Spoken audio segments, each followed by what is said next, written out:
Hello mga farmers. So, magandang hapon sa ating lahat.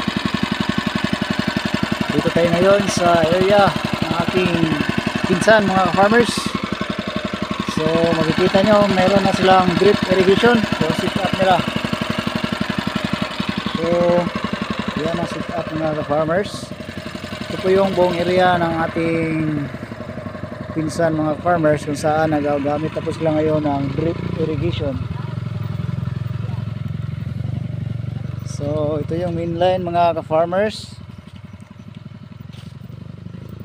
Nandito tayo ngayon para mangungupya sa kanila. Yan, so nagpa-function na yung drip irrigation nila. Then ito yung main line mga ka-farmers. Then yung mga valve nya. So ito yung sili nila. Grabe. So punta tayo doon sa ibaba mga ka-farmers para puntahan natin yung may-ari dito, yung manager. Yeah.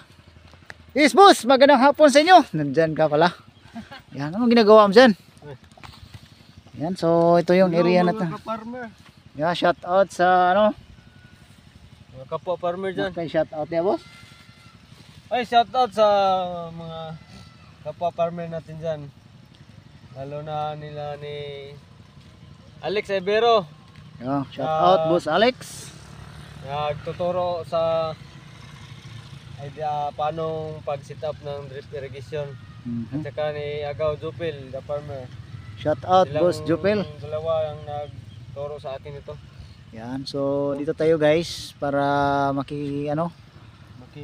makikopya tayo dito sa area sa ating pinsan mga ka-farmers. Grabe ang social dito. So tingnan natin mga ka-farmers yung tubig na dumadaloy sa butas. 30 cm yung distance dito, 30 cm no? So 20 cm yung distance mga ka-farmers. So kita nyo grabe ang lakas ng tubig oh.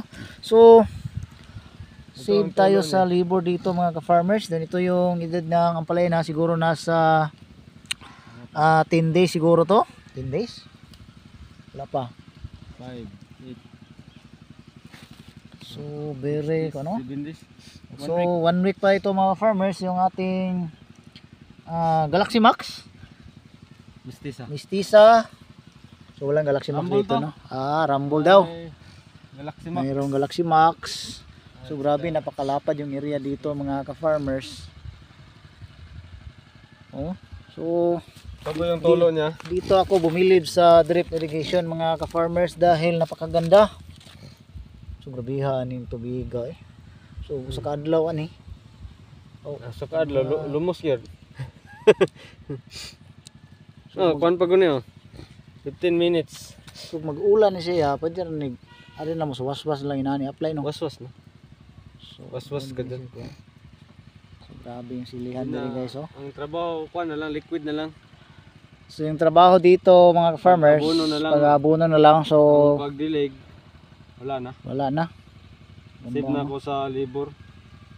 Kasi ang area na to kung mano-mano na pagdilig yung hose na so di ba araw-araw tayo magdidilig sa ating halaman. Dito matatapos ang kalahating araw. So Pwede tapusin to ng kalahating araw pero konti lang ang tubig na maibigay mo. So Para matapos mo ng kalahating araw. save talaga pag itong paraan gamitin natin drip irrigation. Kagaya ngayon, mainit ang panahon. So kailangan tayong magdilig. So kung walang drip irrigation, may tao tayong nagdidilig dito. So additional labor na naman. Ganun. So ang tao makapagtrabaho ng ibang trabaho. Pwede tayong mag-focus sa another cropping mga ka-farmers. Tulad na po, meron silang panigang. So while nagpapatubig sila sa ampalaya mga ka-farmers, pwede silang mag-spray sa panigang o di kaya magpakain ng abono or magkukuha ng mga damo or kahit ano pang mga gagawin dito sa area. Tayo ng ibang trabaho. So dito na pala sila yumaman mga farmers sa ganitong paraan. So good luck na lang sa atin kasi makikopya tayo dito. So ito ang paraan para yumaman tayo.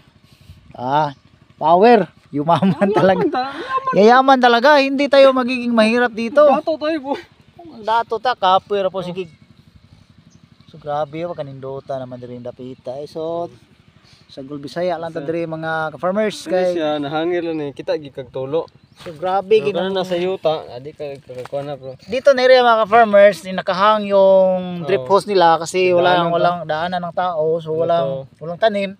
Kita na talaga na dumadaloy talaga yung tubig, padahan-dahan na dumaos-dos pababa.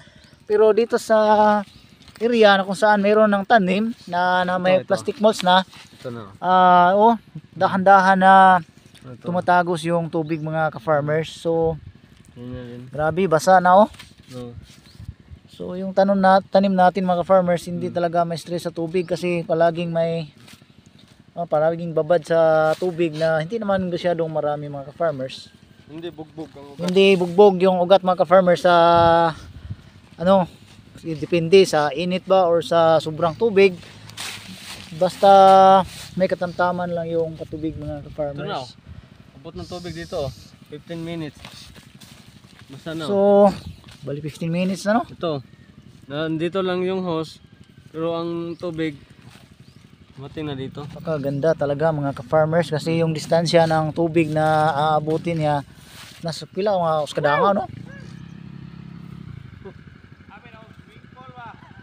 Grabe mga farmers. So yung itong area nating pinsan dito. Makikopya tayo sa kanilang pamaraan dito sa drip irrigation. So napakaganda. Parang gol, palong-palong So ang agas ba? ito. Pundo. Kusog-kusog diri sa kuno, sinumpayan nimo ba? Mag-leaking. Leaking na. Leaking. So dito Pero mga okay ra? farmers merong leaking. Yeah, okay na. Parang drip lang din. Grabe yung tubig dito. Oh.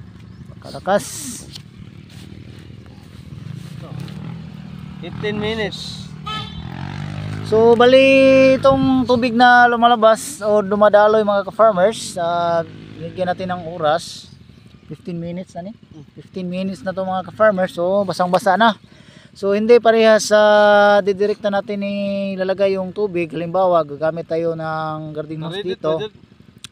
Yung tubig isayang lang mga farmers dahil dadaloy lang din. Pababa, hindi umabsorb sa lupa. Oo, hindi mag-absorb. So sa ganitong paraan, dahan-dahan na tuhok gid sa lupa ba.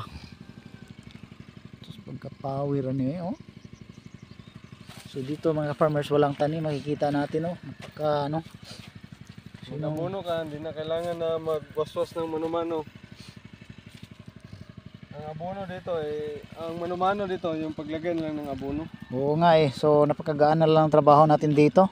Di ba pwede lagyan ng abono doon tapos i-drip na lang natin? Hindi advisable kasi may residue yung abono. So anong mangyari sa mababara tong okay. May filter naman doon, di ba? hindi. So bawal talaga mga farmers. At least nagtatanong tayo ngayon. Ang abono kasi meron yung residue, yung may parang asin. Parang mga bato-bato, di ba? Papasok yan dito sa butas. Yan ang makakos ng barado. So hindi talaga pwede doon tayo magtimpla sa Pwede siguro tab kung mga farmers. May foliar ka na liquid base. Okay, so applicable mga farmers kung may foliar tayo na liquid base, pwede natin ilagay sa tub yung saan yung tubig ay pero dinidistribute. Kung granules na abono, hindi advisable. So hindi advisable tulad ng triple fruitin, yara winner o kahit anong mga solid particles na abono Kasi may residue. So yun. Ganun lang mga farmers, dito na lang tayo kay mangungupya pa tayo dito kasi maubusan tayo ng oras. So update na lang tayo sa meron pa shoutout boss. Shoutout na lang sa nakakilala sa akin. Mabuhay tayo mga farmer. Farming is the biggest job on earth.